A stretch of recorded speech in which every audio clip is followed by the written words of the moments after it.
statistics don't always give us all the answers, and this idea that Farage may have hit a magic number of 30%, I think needs to be challenged. This is an idea from Professor Sir John Curtis, who I greatly admire, and he argues that the UK's first-past-the-post electoral system is ironically now beginning to work for Farage rather than against him. For years, Nigel Farage has stood at the gates of Westminster banging on the drum of popular discontent while the gates remain stubbornly shut.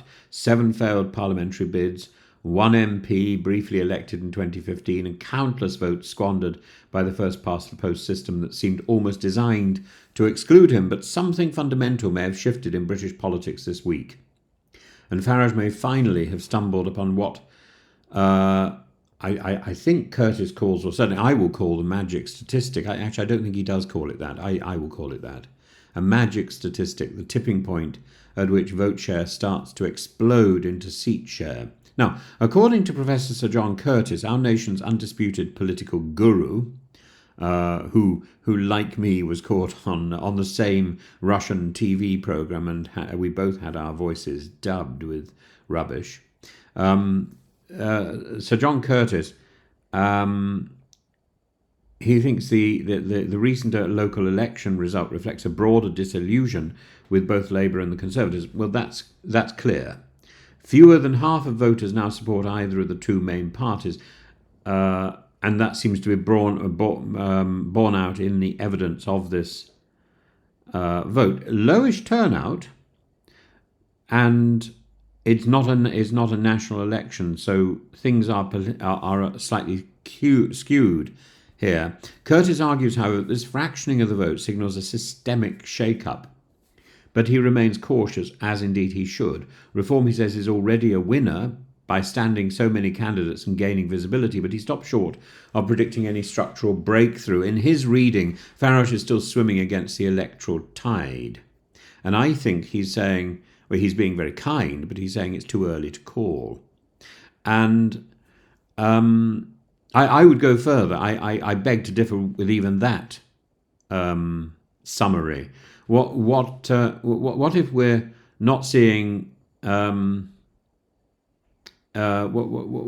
if we're seeing is actually a lot of noise in the data?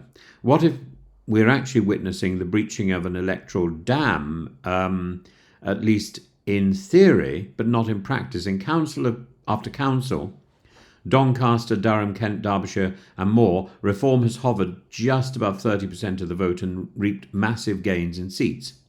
In North and Northamptonshire, 31% of the vote translated into 65% of the seats. Now, that's a striking inversion of the old tale, where Farage's parties polled well nationally but went home empty-handed. What appears to be happening is that 30% has become a kind of statistical threshold, not in the abstract, but as a material political force, the number at which first past the post stops punishing you and starts rewarding you, not unlike how David Cameron won a majority in 2015 with 37% of the vote, and how Labour secured a supermajority last year on 33%. But I think there's a big difference, and the Times and the Telegraph are crowing about this, but I think there's a big difference between the projection and the reality. First, we're no longer a two-party system, I concede. Labour and Conservatives are now routinely polling in the 20s. Reform too is in that territory at parity. When 3 or 4 parties are evenly matched, you don't need a majority to win, you simply need to come first. And first past the post rewards first place ruthlessly. Second, Farage's message has found a new resonance, that is no longer just the old anti-EU crowd. Reform is ripping votes from Labour, not just the Tories. In Doncaster, once Red Wall, now Reform, it's the working class voters who feel betrayed by everyone. First they gave Boris Johnson a chance, then Keir Starmer. Now they're handing Nigel Farage a mandate, not because they trust him to govern, but because they trust him to blow the place up. The point is, when he doesn't deliver, they're going to find another candidate. And I think they're more likely to turn to the Lib Dems than they are to continue to put their faith in Farage. And this is where John Curtis and I differ significantly. And this is where I differ from all the pundits, because nobody is talking about the Lib Dem surge, number one. And number two, nobody is making the point that Farage now has long enough to deliver before the next general election, but not really long enough to get his house in order. This is a rag bag of candidates, and most of them, I think, are likely to fail in actual delivery. Some of them will do very well. Some of them will do splendidly. But a lot of them will fail. And the Andrea Jenkins lot, who are only too keen to stand up and talk about immigration and things that they don't know what they're talking about. So, for example, talking about diversity, getting rid of the diversity officers in Lincolnshire when they don't actually exist in the first place. Posturing. This posturing is something that has been encouraged. It's something the Tories also do.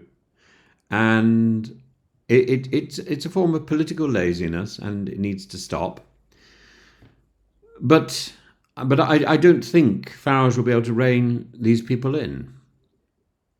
I think the fellow who got elected in Hull stands a much better chance of demonstrating that there are people in reform who can do the hard work.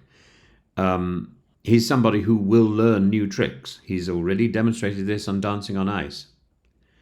He's a hard-working individual. And that's the contrast between him and Andrea Jenkins. And I think also the Trump comparison is important. And it becomes uncomfortably apt. Just as Trump found a pathway to power through the Electoral College, despite losing the popular vote. So Farage may have discovered his path through electoral geography. Trump's genius or madness was in finding just enough disenfranchised voters in just the right places. And that may be precisely what Farage has done in Northamptonshire, in Clacton, in Runcorn and Helsby. In Runcorn, a seat Labour won comfortably in 2024. Farage's candidates surged from 18% to 38%, winning by a hair. It's not just about winning, it's about where you win. And a national vote share of 25% may now yield hundreds of seats if it's strategically placed. But I don't know if Farage has got the time to develop the system to be able to put that into place. And I'm not sure, even if it's in place, that the number of candidates, the number of people who've now won votes for reform are necessarily going to reflect well on reform over the next 3 or 4 years.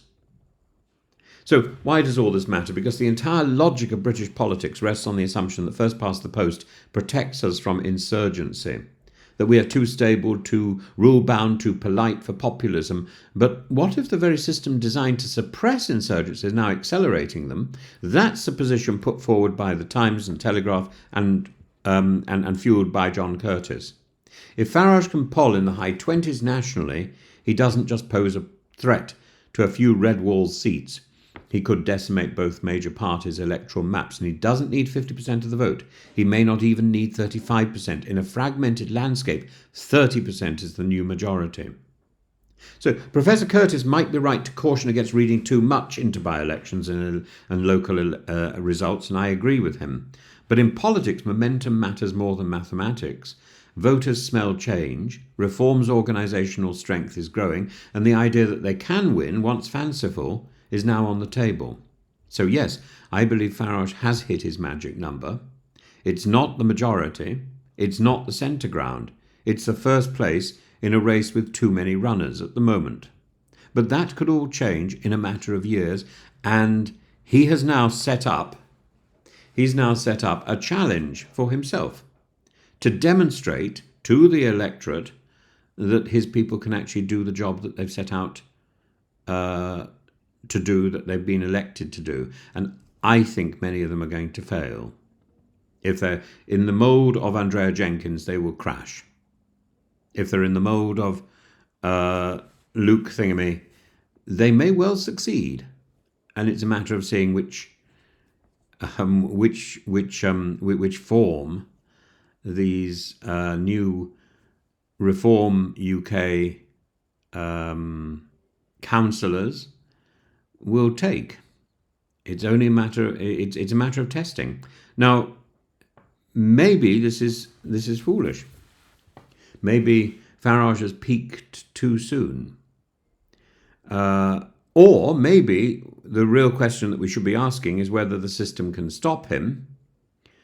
Or maybe the real question is whether the system will amplify his success further. And I don't know. I repeat again, I think Farage is one of the most impressive orators in the House of Commons. Richard Tice has learnt from him and is a very good second in terms of skill. In terms of what they are offering, that's a different matter. And in terms of who they are attracting as candidates, that's an entirely different matter. And this is a time when they should be held to account.